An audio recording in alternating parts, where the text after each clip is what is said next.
1990s दुनिया एक ऐसे मोड़ पर खड़ी थी जहां एक गलती लाखों लोगों की जान ले सकती थी।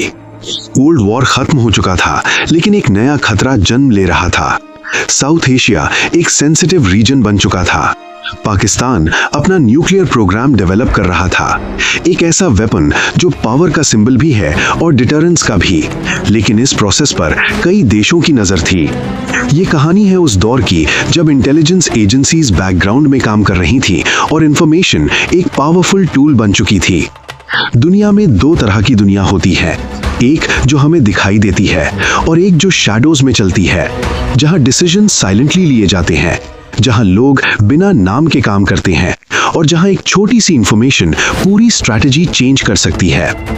1974 इंडिया ने अपना पहला न्यूक्लियर टेस्ट कंडक्ट किया। इस डेवलपमेंट ने साउथ एशिया में स्ट्रेटेजिक बैलेंस को चेंज कर दिया।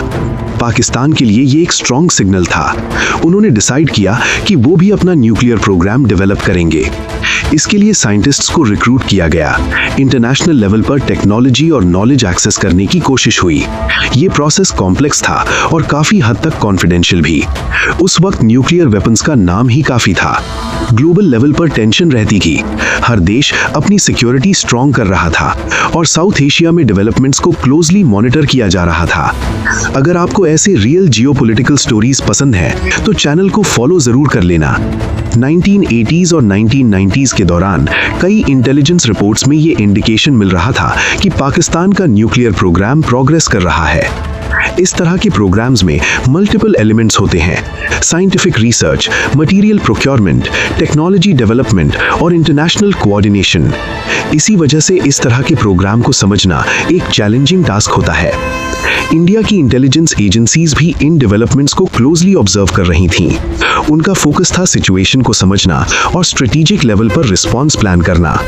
ऐसे प्रोग्राम्स अक्सर मल्टीपल लोकेशंस पर काम करते हैं, कुछ फैसिलिटीज रिसर्च के लिए, कुछ एनरिचमेंट के लिए और कुछ टेस्टिंग या स्टोरेज के लिए। इस लेयर्ड स्ट्रक्चर की वजह से पूरी पिक्चर समझना आसान नहीं होता। इंटेलिजेंस वर्ल्ड में एक बेसिक रूल होता है, ट्रस्ट केयरफुली। इंफॉर्मेशन का वेरिफिकेशन बहुत जरूरी होता है, क्योंकि गलत इंफॉर्मेशन पूरी स्ट्रैटेजी को इम्पैक्ट कर सकती है। एक इंटेलिजेंस ऑफिसर या एजेंट की लाइफ बहुत डिफरेंट होती है। उनका काम होता है ऑब्जर्व करना, एनालाइज करना और रिपोर्ट करना। कई बार उन्हें डिफिकल्ट सिचुएशंस में काम करना पड़ता है और उनकी आइडेंटिटी कॉन्फिडेंशियल रहती है।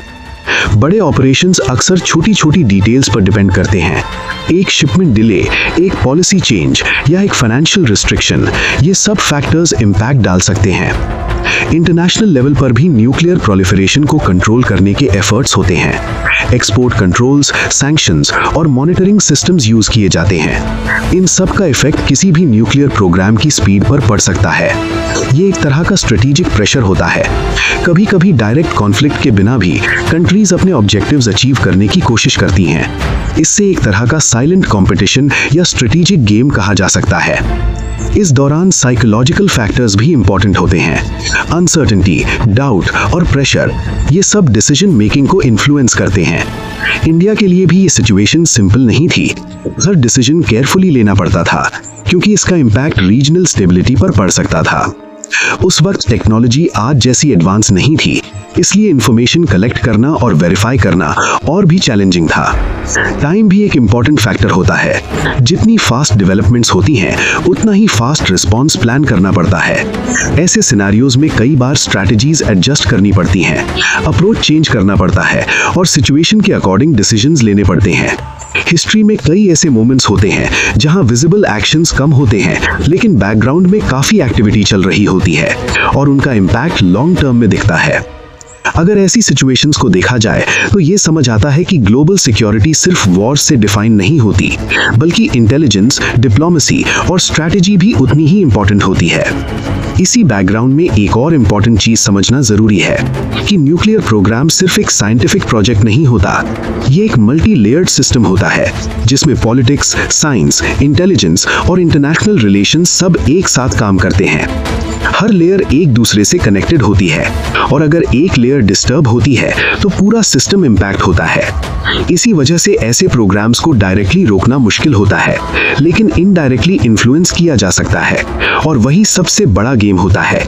इन्फ्लुएंस, कंट्रोल नहीं, डायरेक्ट अटैक नहीं, बस इन्फ्लुएंस। इस दौरान दुनिया भर में एक और ट्रेंड चल रहा था, नॉन प्रोलिफरेशन, यानी न्यूक्लियर वेपन्स को कंट्रोल करना। कई इंटरनेशनल एग्रीमेंट्स बनाए गए, कई मॉनिटरिंग सिस्टम्स डेवलप किए गए और कंट्रीज पर प्रेशर डाला गया कि वो अपने न्यूक्लियर प्रोग्राम्स को लिमिट करें। इसका डायरेक्ट इफेक्ट उन देशों पर पड़ता था जो अपना प्रोग्राम डेवलप कर रहे थे। हर इंपोर्ट चेक होने लगा, हर ट्रांजैक्शन ऑब्जर्व होने लगी और हर मूवमेंट सस्पिशियस बनने लगी।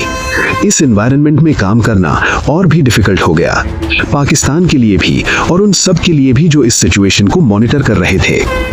यहाँ एक और इम्पोर्टेंट फैक्टर आता है, इंफॉर्मेशन फ्लो। इंफॉर्मेशन कब मिल रही है, कैसे मिल रही है और कितनी रिलायबल है, ये सब डिसाइड करता है कि नेक्स्ट स्टेप क्या होगा। कभी कभी इंफॉर्मेशन इनकम्प्लीट होती है, कभी डिलेड होती है और कभी मिसलीडिंग भी हो सकती है। इसी वजह से इंटेलिजेंस एनालिसिस एक आर्ट भी है और साइंस भी। डेटा को समझना पड़ता है, पैटर्न्स आइडेंटिफाई करने पड़ते हैं और फिर एक लॉजिकल कंक्लूजन तक पहुंचना पड़ता है। इस प्रोसेस में टाइम लगता है और पेशेंस चाहिए होता है। इसी बीच एक और चैलेंज होता है, नॉइज, यानी इररेलेवेंट इंफॉर्मेशन।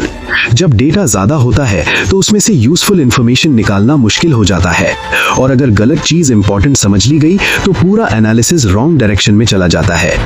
इसी वजह से एक्सपीरियंस्ड एनालिस्ट्स का रोल बहुत इंपॉर्टेंट होता है। वो सिर्फ डेटा नहीं देखते, वो कॉन्टेक्स्ट समझते हैं और कॉन्टेक्स्ट ही सब कुछ होता है। कॉन्टेक्स्ट के बिना इंफॉर्मेशन का कोई मतलब नहीं होता। इसी पीरियड में ग्लोबल पॉलिटिक्स भी रैपिडली चेंज हो रही थी। कोल्ड वॉर के बाद नए अलायंसेस बन रहे थे, नए पावर सेंटर्स इमर्ज हो रहे थे और हर कंट्री अपनी पोजीशन स्ट्रॉन्ग करना चाहती थी। साउथ एशिया भी इस ग्लोबल चेंज का पार्ट था। यहाँ के डेवलपमेंट्स को सिर्फ रीजनल नहीं, ग्लोबल पर्सपेक्टिव से भी देखा जा रहा था। इसी वजह से हर छोटी मूवमेंट का भी सिग्निफिकेंस बढ़ गया था। एक छोटा डिसीजन भी इंटरनेशनल इम्पैक्ट क्रिएट कर सकता था और इसी कॉम्प्लेक्सिटी के बीच डिसीजन मेकिंग और भी टफ हो गई थी। एक तरफ सिक्योरिटी कंसर्न्स, दूसरी तरफ डिप्लोमेटिक रिलेशंस और तीसरी तरफ इंटरनल स्टेबिलिटी, सबको बैलेंस करना पड़ता था। इसी दौरान एक और इंटरेस्टिंग चीज होती है, परसेप्शन। रियलिटी और परसेप्शन अलग चीजें होती हैं। कभी कभी रियलिटी एक होती है और दुनिया उसे कुछ और समझ रही होती है और कभी कभी परसेप्शन ही रियलिटी को शेप करता है। इसलिए परसेप्शन मैनेजमेंट भी एक स्ट्रैटेजी होती है। क्या दिखाना है, क्या छुपाना है और क्या हाईलाइट करना है, ये सब केयरफुली डिसाइड किया जाता है।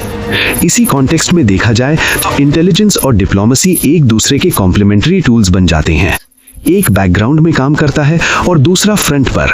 दोनों का गोल एक ही होता है, स्टेबिलिटी मेंटेन करना, कॉन्फ्लिक्ट अवॉइड करना और नेशनल इंटरेस्ट प्रोटेक्ट करना। इसी बीच एक और फैक्टर आता है, ह्यूमन जजमेंट। मशीन्स और सिस्टम्स हेल्प कर सकते हैं, लेकिन फाइनल डिसीजन इंसान ही लेता है और इंसान कभी परफेक्ट नहीं होता, इसलिए अनसर्टेनिटी हमेशा रहती है।